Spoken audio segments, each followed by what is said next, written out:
चाची वादा करता नहीं रहुआ चुनाव जिताएम ना इलाज बिना रौनी के मरे ना देम, ई वादा करता नहीं। जौन दाखिल खारिज करावता नहीं ना चाचा जाके ब्लॉक में आ घुसवा लागत ना बा उ ना लागे देम, जौन शौचालय में पैसा लागत ना बा उ ना लागे देम, प्रधानमंत्री आवास योजना में पैसा लागत ना बा उ ना लागे देम, हम एक पैसा घूस ना लागे देम। अगर रहुआ घूस के सबूत देम तो या तो अधिकारी रहियन या तो मनीष कश्यप रहियन, ई वादा करते। 1 लाख लड़का लोग के रोजगार देम, कितना 1 लाख लड़का लोग के रोजगार देम। और इस सारा बात चाचा स्टाम्प पेपर पे लिख के देम, कौन सी पे? अगर कोनो नेता स्टाम्प पेपर पे लिख के दे दी ना तो ओकर साथ दे, ना दी ना तो एक बार मनीषवा के साथ दे। 25,000 लड़की के केकरा के लड़की के गरीब के बेटी के 25,000 बेटी के 6ठा क्लास से लेके मास्टर डिग्री यानी पीजी तक फ्री में पढ़ाएम चाचा। अपन दोनों हाथ उठा के हमरा के आशीर्वाद दो, दोनों हाथ उठा के सब कोई छोटो लोग दो आशीर्वाद, छोट भाई जे बा वो आशीर्वाद दो, सब लोग रौनी के आशीर्वाद चाहिए, समझी? चाची लंगिन रौनी के अपन बेटा के आशीर्वाद देता नहीं, एक बार चेक तो करी कि बेटवा उ लायक बा कि ना, सही बात बा कि ना? बेटा पैदा करे से पहले हमनी के थोड़े पता रहेला या बेटी पैदा करे से पहले पता थोड़े रहेला कि घर से निकाल दी, पता रहेला, सही बात बा कि ना? एक बार मौका दी लंगिन, चुनाव जीतला के बाद हम वादा करता नहीं रौनी के उम्मीद ना तूने मुट्ठी भर प्यार मांगे आई रहनी है, कितना? और रौनी के पूरा झोलिए भर देने लगे। जितना रौनी के करम लंगे ओसे 100 गुना करम हम, एक बूंद साथ देम रहुआ हम समंदर बन के वापस करम रौनी के, ई वादा करते हैं। आज अगर मनीष कश्यप जीती हन तो रौनी के वजह से, मोदी जी के वजह से ना। आज मनीष कश्यप जीती हन तो चचा रहुआ वजह से, राहुल गांधी के वजह से ना। आज मनीष कश्यप जीती हन तो भैया रहुआ वजह से, नीतीश कुमार जी के वजह से ना। आज मनीष कश्यप जीती हन तो दादाजी रहुआ वजह से, लालू जी के वजह से ना। तो जब रहुआ वजह से जीते तो इतना तो वादा करता नहीं कि जौन नेता लोग काम करेला ओसे बढ़िया काम करे, ई वादा बा। यो वादा करता नहीं कि मनीष कश्यप 5 साल तक ना सटियन कोनो पार्टी से, काहे कि अगर गरीब के लड़का ना रहती, ई वादा करता नहीं। जब हम उ लोग के दरवाजा पे गए नहीं, उ लोग हमरा के दरवाजा से भगा देलक, भगैलक ना, तबे ना आज निर्दलीय लड़ता नहीं। तो चुनाव जीतला के बाद 5 साल तक हम कोनो पार्टी से ना सटेम चाचा, ये वादा कर। पूरा बिहार में सबसे ज्यादा चर्चा पश्चिमी चंपारण लोकसभा क्षेत्र के हुई और वहां के जो सांसद मनीष कश्यप रहियन इनकर हुई, पूरा भारत में हुई। लोकसभा के चुनाव लड़ता नहीं, हम आदमी अच्छा है कि खराब है? ठीक बा, अच्छा आदमी बहुत सारा होला लेकिन ओकरा अंदर चुनाव लड़े के काबिलियत ना होला। जैसे डॉक्टर के बा तो वो अच्छा बा लेकिन वो चुनाव नहीं के लड़त, प्रोफेसर बा तो अच्छा बा, चुनाव नहीं के लड़त, मंदिर के पुजारी बा अच्छा बा, चुनाव नहीं के लड़त। हमरा चुनाव लड़े के चाहिए कि ना लड़े के चाहिए? चलिए ठीक बा, आज रौनी के सवाल ना पूछम लगिन, हम सवाल पूछेम। चूंकि ऐसे सवाल पूछेम कि हम केहू के बुलौले नहीं की, ओकरा बावजूद रौनी के यहाँ आयल बानी लगे, आ केहू के पतो ना रलक कि गांव में हम आवे वाला बानी। आधा घंटा पहले रौनी के पता चलल बा, बहुत सारा बहन लोग, भाभी जी लोग, माँ लोग यहाँ बैठल बाटे, दादी लोग बैठल बा ना, यहाँ आधा से अधिक गार्जियन लोग बाटे। हमरा काहे चुनाव लड़े के चाहिए ई बताई लगिन, केहू एक आदमी कम से कम बताओ कि काहे हमरा चुनाव लड़े के चाहिए। चूंकि भारत के सबसे बड़का चुनाव लोकसभा के, ऐसे बड़का चुनाव कौनो ना है। देखिए चाची लोगों ने पीछे खड़ा होकर सुना था, तो केहू भी एक आदमी, होशियार आदमी या जे भी हो को, वो बताओ कि मनीष कश्यप के काहे चुनाव लड़े के चाहिए। एक आदमी केहू बताओ, कौची? हम बानी ना वो लायक, हम बानी वो लायक तो एक मंदिर में बानी, ठीक बा, रौनी के बीच में बानी। हम वादा करता नहीं कि चुनाव जीतला के बाद रौनी के हाथ ना छोड़े, ई वादा करता नहीं, रौनी के साथ ना छोड़े लगे ना, तो रौनी के हमरा के आगे बढ़ा देम लगे। मनीष बबुआ लड़ा ना, मनीष बबुआ लड़ा ना। आगे जब हम बॉर्डर पे जाएं तो पीछे देखें तो हमरा पीछे तो केहू हल ही नहीं है। चुनाव के माहौल सुनी, चुनाव के माहौल चुनाव से 5 दिन पहले बदलल शुरू होला। सही बात बा कि ना? खूब पैसा खर्च कइल जाला, खूब। अब पैसा खर्च कइल जाला, हर पंचायत में हर गांव में 2 गो दलाल के ढूंढल जाला, ठीक बा। आ उ माहौल बदलल शुरू करे, दारू पे, पैसा पे, मुर्गा पे, खसी पे, बकरी पे, मछली पे। सही बात बा कि ना? रौनी के बदले में लगी ना ना, हमू ना बदले में, ई वादा करता नहीं। हमर खपड़ा के घर बा, महानवा डुमरी घर है। 9 महीना जेल के सजा कटले बानी। पूरा भीषण गर्मी के बीच में हम एगो रूम में बंद रहनी। तमिलनाडु में सजा काट के आयल बानी। काहे काट के आयल बानी रौनी के सब कोई के पता बा। ना आपकी दाव हमनी के दलित बने के बा, ना पिछड़ा बने के बा, ना अति पिछड़ा, ना स्वर्ण। हमनी के एगो बिहारी बने के बा आपकी दाव। ना हिंदू बने के बा, ना मुसलमान बने के बा। हमनी के आपकी दाव इंसान बने के बा। अगर भरोसा बा तो रौनी के एक बार हमरा के मौका दिलंगे। अगर रौनी के काम, मोदी जी के योजना अगर रौनी के फ्री ऑफ कॉस्ट या मिलता और रौनी के कोनो समस्या के समाधान मोदी जी यहाँ आके करतानी, तो मोदी जी के नाम पे जकरा के वोट देवे के बाद दिलंगे। अगर मोदी जी आके रौनी के समस्या के समाधान नहीं करत तो एक बार हमरा के मौका दिलंगे। हम रौनी के सारा समस्या के समाधान जौन जेन्युइन होखी। अब ई ना कि भाई के कपार फाड़ के आ जाए मैं कहम कि मनीष भैया केस कर दिले बाटे हमरा के बचा ली, ना ना, ओ में ना। राउर आधार कार्ड में दिक्कत हुई, पैन कार्ड में दिक्कत हुई, राशन कार्ड में दिक्कत हुई, खाता खेसरा में दिक्कत हुई, रौनी के दाखिल खारिज में दिक्कत हुई, रौनी के ब्लॉक में दिक्कत हुई, रौनी के अंचल में दिक्कत हुई, रौनी के जिला में दिक्कत हुई, हम समस्या के समाधान करे के प्रयास करें। ई वादा कर, इहो वादा करतानी कि जे भूमिहीन हो की, जकरा लेगे थोड़ा भी जमीन ना हो की, सरकार के नियम के अनुसार जितना जमीन देवे के होई उतना फ्री ऑफ कॉस्ट दिलवावे के कोशिश करें। इहो वादा करतानी कि चाची रउआ अस्पताल में जाए तो डॉक्टर से पहले मनीष कश्यप के आदमी वहां मिली जौन राउर अस्पताल में फ्री ऑफ कॉस्ट ईमानदारी से इलाज करवाई। ई वादा करतानी जितना भी सरकारी अस्पताल रही वहां कम से कम 10 गो मनीष कश्यप के आदमी खड़ा रही, जौन गरीब जौन बाटे न अस्पताल में जाके ढट झिमलात रहेला कि मदद करेला ना रहेला, ओकर फार्म भरे से लेके ओकर इलाज करावे से लेके आ ओकरा के वहां से डिस्चार्ज करे तक, घरे पहुंचावे तक जिम्मेवारी मनीष कश्यप की। ई वादा करते हैं। चाची मान ली कि धोखा दे देम हम 5 साल बाद, हम धोखा 5 साल में धोखा दे देम जीतला के बाद, तो इतना दिन से तो रौनी के धोखे न मिलता। तो हमरा एक बार धोखा दे देला से रौनी के का बिगड़ जाए? कुछ ना बिगड़े। लेकिन अगर साथ दे देम तो सोच ली कितना बदलाव कर देम। अगर साथ देने दे, मंदिर में खड़ा बानी, भगवान चारों तरफ बानी, हमरा भगवान पे बहुत भरोसा है हमरा। चूंकि अगर भगवान पे भरोसा ना रही तो 2 गो सरकार से लड़ के मनीष कश्यप 9 महीना के अंदर जेल से ना निकलता। भरोसा बा। मनीष कश्यप कहलन तो पुल गिरल, गिरल ना। मनीष कश्यप कहलन सरकार गिरल। अब मनीष कश्यप कहतारन कि चंपारण के भाग्य बदली, रौनी के एक बार साथ दिलंग, इन वादा करतनी बदली।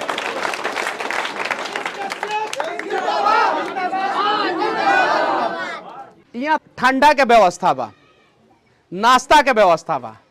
हम तो सुनले रहनी कि नेताजी लोग जहां जाला वहां नेताजी लोग व्यवस्था करेला। हम जहां जाता नहीं रौनी के व्यवस्था करता नहीं लगे। रौनी के खियावता नहीं लगे।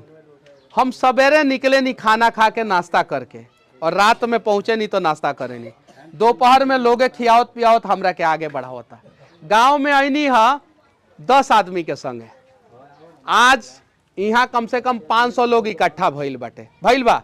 केहू के फोन कैले रहनी है, केहू के वीडियो के माध्यम से बतौले रहनी है कि हम आवत। हम तो आई रहनी है ऐसे ही, भैया कहनी है कि तनी चली, हम आ गई नहीं है। यहाँ आ गई नहीं है तो हमरा पता चल कि हम तो मुट्ठी भर प्यार मांगे आई रहनी है। कितना? और रौनी के पूरा झोलिए भर देने लगे। जितना रौनी के करम लगे ओसे 100 गुना करम हम। एक बूंद साथ देम रहुआ हम समंदर बन के वापस करम रौनी के, ई वादा करते हैं। पढ़ल लिखल बानी, बढ़िया बोले नी, अच्छा लड़े नी, आ गरीब लोग लाख लड़े नी, टैलेंट बा, मौका दिलेंगे। एक और बात कहता नहीं, फिर रौनी के पंचायत में चुनाव से पहले हम आएम कि ना आएम, ना ना ना क्षेत्र बड़का बा, हमार बात सुन ली लगिन पहले, आएम कि ना आएम, चूंकि हमरा लगे स्टार प्रचारक नहीं थे लोग, हमरा लगे मोदी जी आके हेलीकॉप्टर से प्रचार ना करे, मियाँ राहुल गांधी या तेजस्वी यादव जी या नीतीश कुमार जी आके ना करे। रौनी के फर्ज बनता कि अगर रौनी के हमरा संगे बानी लगिन तो 52-53 दिन चुनाव बचल बा। कितना दिन? लगभग 2 महीना से भी कम। ये 2 महीना रौनी के हमार साथ दे दिलेंगे। हम वादा करता नहीं कि रौनी के कहीं भी जेन्युइन समस्या हुई ओकर समाधान करे के प्रयास करें, और हमार दरवाजा से रौनी के कभी भी खाली हाथ वापस ना आए। क्योंकि हमरा याद रही कि जब हम कुछ ना रहनी, हमर कोनो औकात ना रहे, खपड़ा के घर वाला एगो लड़का रउआ दरवाजा पे आइल तो रउआ हमरा के खाली हाथ ना जाए देने। लेकिन अगर आज हम मोदी जी के नाम पे जीत जाती, राहुल गांधी जी के नाम पे जीत जाती, लालू जी के नाम पे जीत जाती या नीतीश जी के नाम पे जीत जाती, तो हम भक्ति उ लोग के करती, रौनी के ना। सही बात बा कि ना? आज अगर मनीष कश्यप जीती हन तो रौनी के वजह से, मोदी जी के वजह से ना। आज मनीष कश्यप जीती हन तो चचा रउआ वजह से, राहुल गांधी के वजह से ना। आज मनीष कश्यप जीती हन तो भैया रउआ वजह से, नीतीश कुमार जी के वजह से ना। आज मनीष कश्यप जीती हन तो दादाजी रउआ वजह से, लालू जी के वजह से ना। तो जब रउआ वजह से जीते तो इतना तो वादा करता नहीं कि जौन नेता लोग काम करेला ओसे बढ़िया काम करें, ई वादा बा। हमर राजनीतिक करियर 40 साल बचल बा। कै साल? शुरुआत होता, अभी शुरुआत होता। अभी अगर हम घोटाला करें, भ्रष्टाचार करें, रौनी के काम ना करें तो हमार अगला 40 साल बर्बाद हो जाए। सही बात बा? तो हम अपन करियर भी देखें कि हर राजनीतिक करियर हम बर्बाद नहीं के होके देवे के, तब वो एऊ लाजे तो काम करबे करें कि ना। 3 गो चीज हम खुल के बोलता नहीं, जायज बात बा ना। 3 गो चीज मांगे आइल बानी, 3 गो चीज मांगे आइल बानी, 3 गो चीज देम लगिन। जे लइका बा, बड़ बा, गार्जियन बा, हमरा से छोट भाई बा, छोट बहन बा, फर्क नहीं के पड़त। अपन दोनों हाथ उठा के हमरा के आशीर्वाद दो, दोनों हाथ उठा के, सब कोई, सब कोई, सब कोई, छोटो लोग दो आशीर्वाद, छोट भाई जे बा उहो आशीर्वाद दो, सब लोग रौनी के आशीर्वाद चाहिए। समझी? चाची लगिन रौनी के अपन बेटा के आशीर्वाद देता नहीं। कबो कबो बेटवो बदल जाला कि ना। अगर बेटवा बदल जाई तो अगला बेर से आशीर्वाद मत देम। लेकिन अभी अगर ये बेटवा मांगता आ बदलल नहीं के तो रउअर हक बनता कि आशीर्वाद दी। एक बार चेक तो करी कि बेटवा उ लायक बा कि ना। सही बात बा कि ना? बेटा पैदा करे से पहले हमनी के थोड़े पता रहेला, या बेटी पैदा करे से पहले पता थोड़े रहेला कि घर से निकाल दी, पता रहेला। सही बात बा कि ना? एक बार मौका दी लगिन, चुनाव जीतला के बाद हम वादा करता नहीं रौनी के उम्मीद ना तूने। पहला चीज आशीर्वाद। दूसर का चीज, जब नॉमिनेशन कर देम, नॉमिनेशन हम कर देम तो 11 रुपया चंदा मांगे। कै गो रुपया? 11 रुपया, 11 रुपया चंदा। ठीक बा? चूंकि राउर पैसा से हम चुनाव लड़े, हम अगर अमीर लोग के पैसा से चुनाव लड़े, ठेकेदार लोग के पैसा से चुनाव लड़े, तो ठेकेदार लोग ला काम करें, केकरा ला काम करें। सही बात होगी ना? हम गरीब लोग के पैसा से चुनाव लड़े, हम उ लोग ला काम करें। 11 रुपया चंदा, ठीक बा? 11 रुपया चंदा, आशीर्वाद 11 रुपया चंदा। और हर कोई 11-11 गो वोट के व्यवस्था करो, कम से कम। कै गो वोट के व्यवस्था? 11-11 गो। भैया रउआ हमरा लाख घूमी और रउआ हमरा लाख घूम के 11 गो वोट के व्यवस्था करे। रउआ अपन परिवार में, रिश्तेदार में, पटीदार में, टोला में, गांव में, पंचायत में, सही बात बा कि ना, 11 गो वोट के व्यवस्था। अब रहल बात की सारा चीज मिल गईला के बाद हम तो चुनाव जीत जाए, जीतला के बाद करेम का।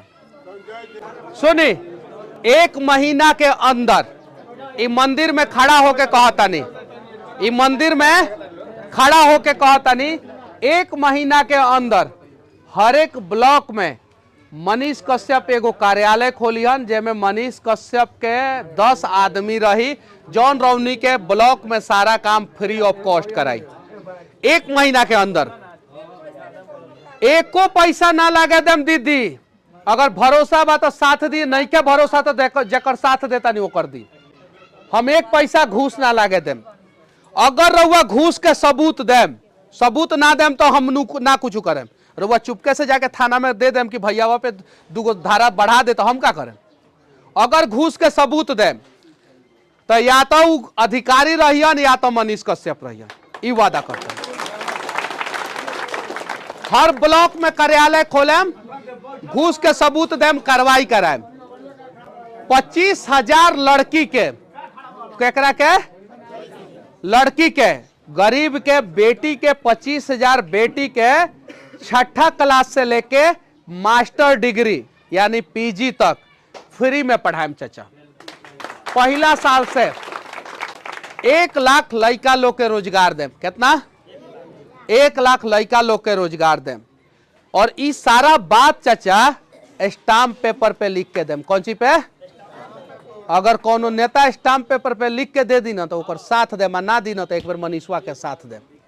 और अगर उतना ना दे पाइनी तो 5 साल बाद 2029 के चुनाव चाचा मनीष कश्यप लोकसभा के चुनाव ना लड़ीहन। पहला चीज। दूसरा चीज, 5 साल तक सरकार जितना पैसा देले रही उस सारा के सारा पैसा सरकार के हम वापस कर देम। लेकिन चाची वादा करता नहीं, रहुआ चुनाव जिताएम ना, इलाज बिना रौनी के मरे ना देम। ई वादा करता नहीं। जौन दाखिल खारिज करावता नहीं ना चाचा जाके ब्लॉक में, आ घुसवा लागत ना बा उ ना लागे देम। जौन शौचालय में पैसा लागत ना बा उ ना लागे देम।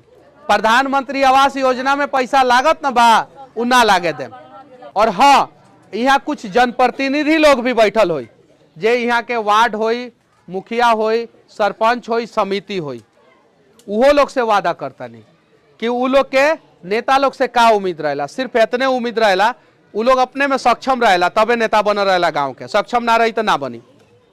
उ लोग के इतने उम्मीद रहेला कि गांव में कोनो 2 गो लड़का बीमार भइल बाड़ा संग, या कोनो के एक्सीडेंट भइल बा, या केहू के समस्या बा, उस समस्या के समाधान नेताजी कर देस।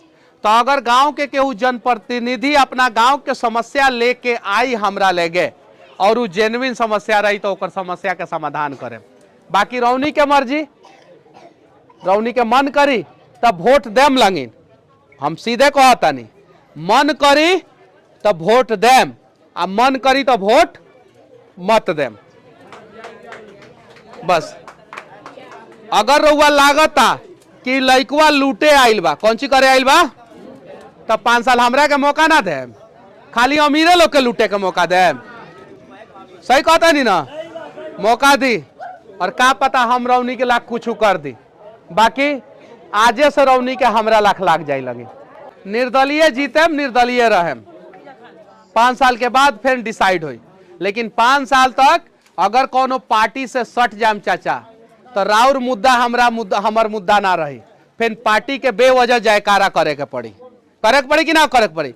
अब पार्टी अगर गलतियों करी तो ओकर निंदा ना करे के पड़ी, चुपचाप रहे के पड़ी। गलतियों करी तो 5 साल रउआ वजह से चुनाव जीतेम, और ये 5 साल के अंदर कोनो भी पार्टी से ना सटेम। काहे कि सटे के तो प्रयास कैनी, गरीब के लइका रहनी कोनो पार्टी सटैलक ना। तो इहो वादा करता नहीं कि मनीष कश्यप 5 साल तक ना सटियन कोनो पार्टी से। काहे कि अगर गरीब के लइका ना रहती, ये वादा करता नहीं। जब हम उ लोग के दरवाजा पे गए नी, उ लोग हमरा के दरवाजा से भगा देलक, भगैलक ना, तबे ना आज निर्दलीय लड़ता नहीं। तो चुनाव जीतला के बाद 5 साल तक हम कोनो पार्टी से ना सटेम चाचा, ये वादा करते 5 साल तक हम कोनो पार्टी से ना मिले। ये वादा करता नहीं कि पूरा बिहार में सबसे ज्यादा चर्चा पश्चिमी चंपारण लोकसभा क्षेत्र के हुई और वहां के जो सांसद मनीष कश्यप रहियन इनकर हुई पूरा भारत में हुई। अब बिना मिलले काम करें।